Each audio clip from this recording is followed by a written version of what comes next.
இயேசு உங்களை நேசிக்கிறார். பிரியமானவர்களே, இந்த நாள் ஆண்டவர் நம்மளோடு பேசும்படிய வேதத்திலிருந்து ஒரு 3 வசனங்களை கூட வாசித்து ஆண்டவர் நம்மளோடு இடைவிடுகிற காரியத்தை பார்ப்போம். அது அப்போஸ்தலனாகிய யாக்கோப்பு எழுதின பொதுவான நிருபம் 1வது அதிகாரம் 13வது 14 15வது வசனம் இப்படியாக சொல்லுகிறது. சோதிக்கப்படுகிற எவனும் நான் தேவனால் சோதிக்கப்படுகிறேன் என்று சொல்லாது இருப்பானாக. தேவன் பொல்லாங்கினால் சோதிக்கப்படுகிறவர் அல்ல, ஒருவனையும் அவர் சோதிக்கிறவரும் அல்ல. அவனவன் தன் தன் சுய இச்சையினாலே இழுக்கப்பட்டு சிக்குண்டு சோதிக்கப்படுகிறான்.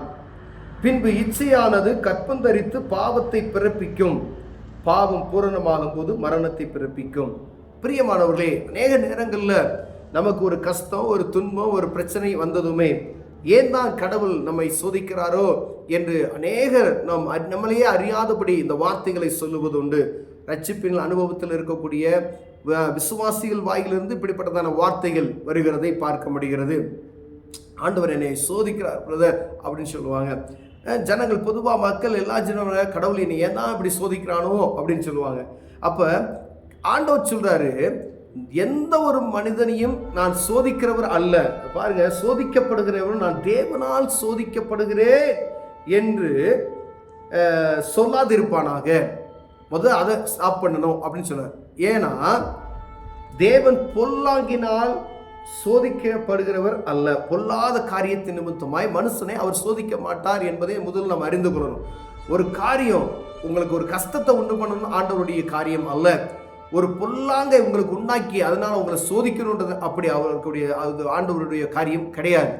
ஏன்னா இதை நாமே சோதனைக்குள்ளாய் நாம் தள்ளப்பட்டு போகிறோம் என்பதை அறிந்து கொள்ளும். எல்லா மனிதனும், உலகத்தில் இருக்கிற எல்லா மனிதனுக்கும் ஒரே கடவுள், ஒன்றே தேவன், அவர்தான்.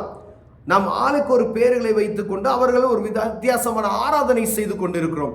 ஆனால் எல்லார் வாயிலிருந்து புறப்படக்கூடிய வார்த்தை, கடவுள் ஏன் தான் என்னை சோதிக்கிறாரோ, தெய்வம் என்னை ஏன் தான் இப்படி சோதிக்குதோ. ஒவ்வொருத்தரும் அவர்களுக்கு தெரிந்த அந்தந்த வார்த்தையின் பிரகாரம் அப்படி சொல்லுகிறார். ஆனால் கடவுள் மேலும் ஒரு குற்றத்தை ஒவ்வொரு மனிதனும் சுமத்துகிறது. ஒரு பலவீனம் வந்துருச்சு, அது நிமித்தமாய் கடவுள் என்னை ஏன் தான் சோதிக்கிறாரோ.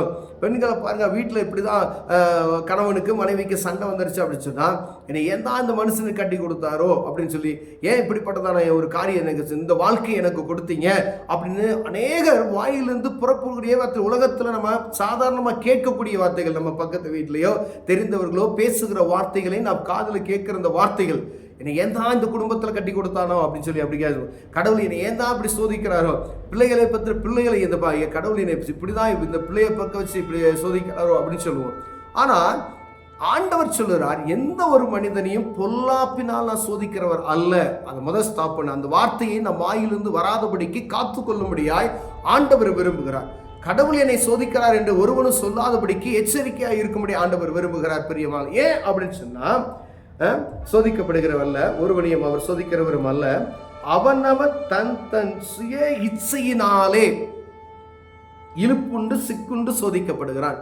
ஒவ்வொரு தனிப்பட்ட மனிதனும் அவன் தன் தன் இச்சையினாலே, இப்போ ஒரு கண்ணால் ஒரு தப்பு செய்கிறீங்க, கண்ணில் பார்க்கறது தப்பு அப்படின்னு தெரிஞ்சு அவனவன் தன் சுய இச்சையினாலே இழுப்புண்டு சிக்குண்டு அந்த பாவத்தில் நம்ம போய் விழுந்து விடுறோம், சிக்குண்டு சோதிக்கப்படுகிறான். அப்போ கடவுள் சோதிக்கல, ஒவ்வொரு தனிப்பட்ட மனிதனும் அவனுடைய கிரியை நிமித்தமாய் அவனுடைய மாம்ச இச்சை நிமித்தமாய் சோதிக்கப்பட்டு அந்த பாவத்தில் போய் விழுந்து அதனால நம்ம சோதிக்கப்படுகிறோம். ஏன்னா பாருங்க, பிசாசானவன் சோதிக்கிறதுக்கு வரான். எங்க? ஏதேன் தோட்டத்தில் ஆதாமும் ஏவாளும் இருக்கிற முதல் மனிதர்கள் உருவாக்கப்பட்ட உடனே சர்ப்பத்தை போல அவன் என்ன சொல்றான், ஆண்டவர் புசிக்கக்கூடாதுன்ற கனியை புசிக்கக்கூடாதுன்னு ஆண்டவர் சொல்லிட்டார். ஆனால் வந்ததுமே ஒரு சோதனை நடக்கிறது. இது கடவுள் வைத்த சோதனை கிடையாது, ஆண்டவர் சொல்லிட்டு போயிட்டார், நீ இந்த பழத்தை நீ சாப்பிடாத, மற்ற எல்லாத்தையும் சாப்பிட்டுக்குங்க, எல்லா விதமான கனிகளும் இருக்கிறது, ஒரே ஒரு கனி இதை சாப்பிட்டேன்னா நன்மை தீமையை நீ அறிந்து கொள்ளுவாய், அதனால அதை சாப்பிடாத அப்படின்னு சொல்லி, அப்போ நீ அதை சாப்பிட்றதுனால நீ சாகவே சாவாய் அப்படின்னு சொல்றார். அப்போ பிசாசு என்ன செய்றான், அப்படியே தந்திரமாய் வந்து யாரை சோதிக்கிறான், மனிதனை சோதிக்க முடியாய் இச்சையை, அந்த பழத்தின் மீது ஒரு இச்சையை கண்ணீர் பார்த்தா அது பார்ப்பதற்கு இன்பமாகவும் அதை பார்க்கறதுக்கு வசீகரமாக இருக்கிறது அப்படின்னு சொல்லி ஒரே ஒரு சின்ன ஃப்ரூட்டை அப்படி காமிச்சு அவன் எவ்வளோ மயக்கிறான் பாருங்க. அப்போ உலகத்தில் இருக்கிறவன் பொல்லாதவன். அவன் பாருங்க, ஒரு மனுஷிட்ட போய் அழகா சொல்லி யார் போய் அந்த சோதனைக்குள்ள விழுவாங்க அப்படின்றத பார்த்தீங்கன்னா பெண்கள் ஈஸியாக விழுந்துருவாங்கன்னு சொல்லி அங்கே போய் சோதனையை நடத்தி அதை சாப்பிடுவதற்கு அவன் அந்த காரியத்தை உண்டாக்குறது நான் பார்க்க முடிகிறது.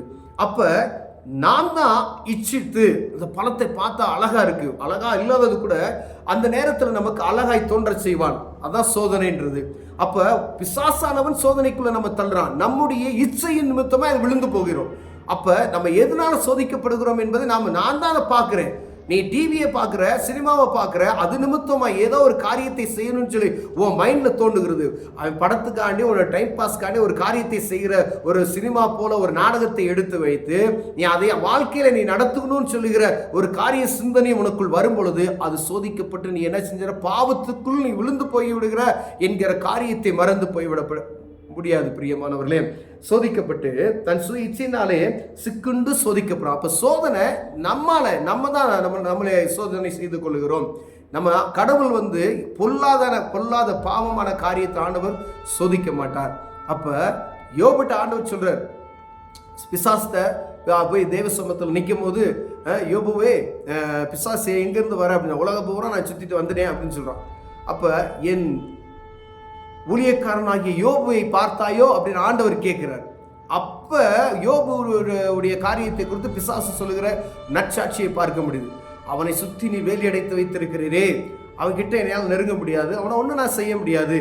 அப்ப ஆண்டவருடைய பிள்ளைகள், அவர் படைத்த ஒவ்வொரு மனிதனுக்கும் ஒரு பாதுகாப்பின் வளையத்தை ஆண்டவர் வைத்திருக்கிறார் என்பதை நாம் அறிந்து கொள்ள வேண்டும். அவன் பாதுகாப்பா இருக்கிறான், அவனை தொட முடியாது என்ன அப்படின்னு சொல்றார். அப்ப இப்ப யோபு ஒருவேளை தன்னுடைய மாம்சத்தில் இச்சையில பாவம் செய்திருந்தால் அங்க என்ன செய்வான்? பிசாசு ஈஸியா உள்ள நுழைஞ்சிருவான். அப்ப வேலி, பாதுகாக்கப்படுகிற வேலி என்ன செய்யறது? அங்க தடைபட்டு போகிறது, ஈஸியா உள்ள வந்துடுவான். அப்ப ஒரு உலகப்புறமான காரியத்துல மின்வேலிகள்லாம் காட்டுக்குள்ள இந்த விவசாயிகள் பயன்படுத்துறாங்க. மின்வேலி இருக்கிற இடத்துல என்ன செய்யறது? காட்டு மிருகங்கள் உள்ள நல்ல இந்த நிலங்களை பட்சித்து போடாது. ஆனால் ஒரு நாள் கரண்ட் இல்லை அப்படின்னு சொன்னால் ஈஸியாக என்ன செஞ்சிடும்? உள்ளே பூந்து எப்படியாவது அந்த இது பூரா பட்சித்து போட்டோம். அதே போல தான் ஜெபம் இல்லாத ஒரு மனிதன் வாழ்க்கையில், ஆண்டவர் சொன்ன வார்த்தைக்கு கீழ்ப்படியாத ஒரு மனிதனுடைய வாழ்க்கையில் ஆண்டவர் அந்த நீங்கள் ஜெபத்தையோ அந்த நேரத்தையோ நீங்கள் வீணடித்து விட்டீர்கள் என்றால் அந்த நேரம் பார்த்து உள்ள என்ன செய்வான்? உங்களை சோதனைக்காரனாகிய பொல்லாதவன், அவன் பொல்லாதவன் என்று சொல்லப்படு, சோதனைக்காரன் என்று சொல்லப்படுகிற பிசாசானவன். அப்ப அவன் உள்ள நம்மளை சோதிப்பதற்கு நம்ம வாழ்க்கையை சீரழித்து விட்டு போய் விடுவான். பிரியமானவர்களே, அப்ப ஆண்டவர் யாரையும் சோதிக்கிறவர் அல்ல, அதை நம்ம தெரிஞ்சுக்கணும். நம்மை சோதிப்பதற்கு நான் தான் காரணம். என்னுடைய பாவம், என்னுடைய இச்சையான பார்வைகளும் அதுல சிக்குண்டு விழுந்து விடுகிறேன்.